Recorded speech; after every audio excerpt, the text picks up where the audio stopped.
శంబాల నగరం ఇతిహాసాల్లో దాగిన రహస్య ప్రదేశం. ఇప్పటికీ ఉనికిలో ఉన్న ఈ నగరంలోకి ఇప్పటి వరకు కొందరే ప్రవేశించారు. మన దేశానికి ఎగున ఉన్న ఈ నగరంపై హిట్లర్ కూడా కన్నేశాడు, కానీ కనిపెట్టలేక తోక ముడిచాడు. ఇంతకీ ఈ శంబాల నగరం ఎక్కడ ఉంది? ఆ నగరం రహస్యం ఏమిటి?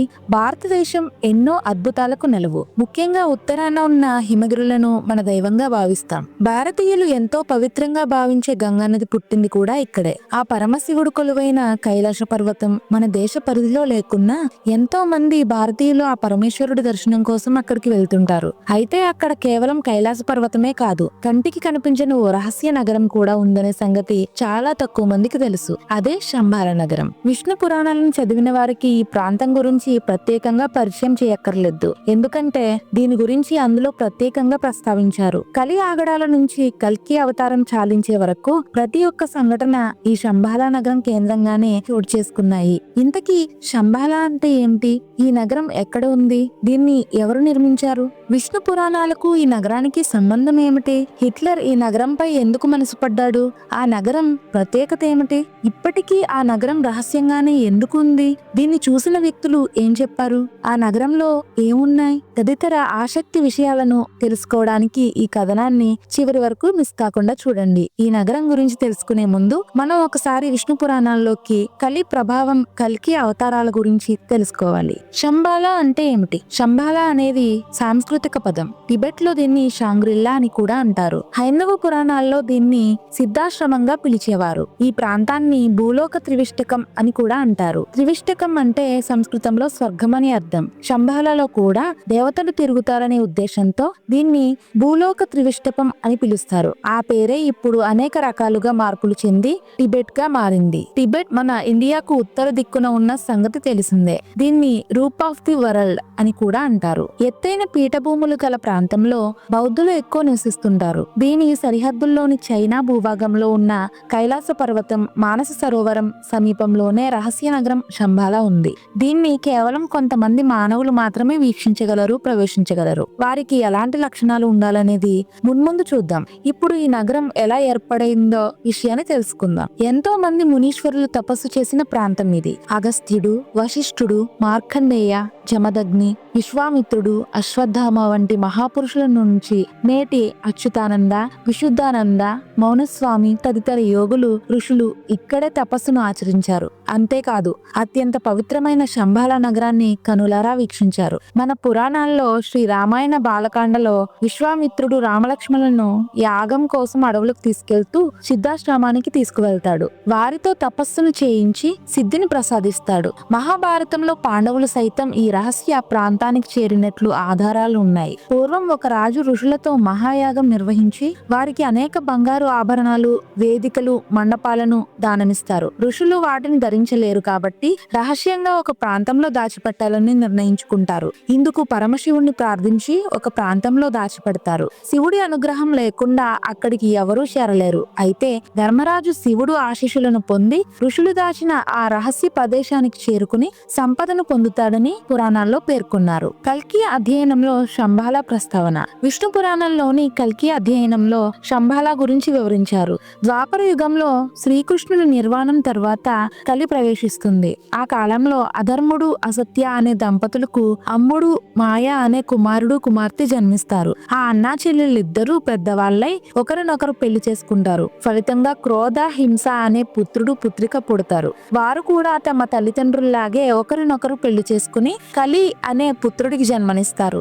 అతడే కలియుగానికి అధిపతి అవుతాడు. ఇతడి ఆధీనంలో ఉన్న కలియుగంలోనే మనం జీవిస్తున్నాం. పాపాల పుట్టగా కలికాలం.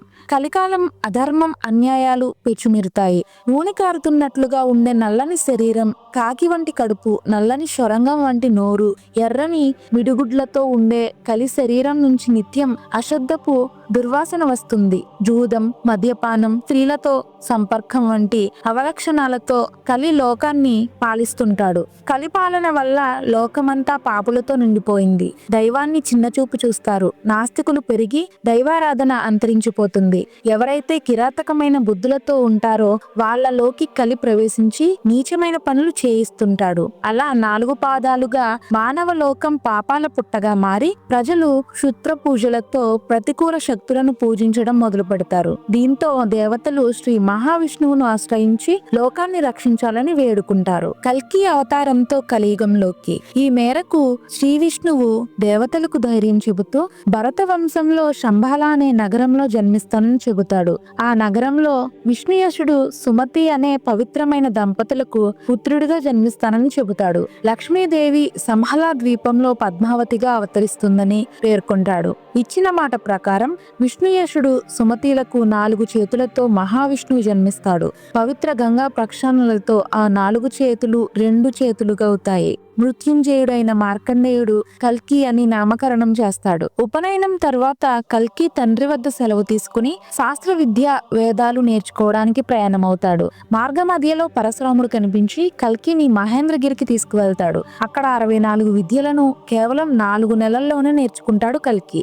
అనంతరం కల్కి బిల్వోదక క్షేత్రానికి చేరుకుంటాడు. అక్కడ శివుడిని ప్రార్థించి సాక్షాత్కారం పొందుతాడు. ఈ సందర్భంగా శివుడు కల్కిని తన ఒడిలో కూర్చోబెట్టుకుని జన్మ రహస్యం చెబుతాడు. కలికాలంలో పాపాలను అంతం చేయడానికి ఈ అవతారంలో జన్మించావని చెప్పడంతో పాటు దివ్యశక్తులు గల గరుడ అశ్వాన్ని బహూకరిస్తాడు. అనంతరం రత్నపు పిడికిలి గల ఖడ్గాన్ని అందిస్తాడు. ఈ నేపథ్యంలో కల్కి సంహాల ద్వీపానికి చేరుకుని పద్మావతిని పెళ్లి చేసుకుంటాడు. అక్కడి నుంచి శంబాల తిరిగి ప్రయాణమవుతాడు. అప్పటికి శంబాల నగరం రూపురేఖలు మారిపోతాయి. ఎత్తైన భవనాలు, ఉద్యానవనాలతో అలరారుతుంది. సరస్సులు, సరోవరాలతో ఎంతో అందంగా ఆహ్లాదకరంగా కనిపిస్తుంది. ఒకప్పుడు చిన్న గ్రామంలో ఉండే ఆ ప్రాంతాన్ని విశ్వకర్మ నగరంలా తీర్చిదిద్దడంతో శంబాల స్వర్గంగా సుందరంగా తయారవుతుంది. అయితే పాపుల్లో మాత్రం ఎలాంటి మార్పు రాదు. దీంతో కల్కి అక్కడ అధర్ములను సంహరించి ధర్మ సంస్థాపన చేస్తాడు. ఈ నేపథ్యంలో దేవతలు శంబాలకు వచ్చి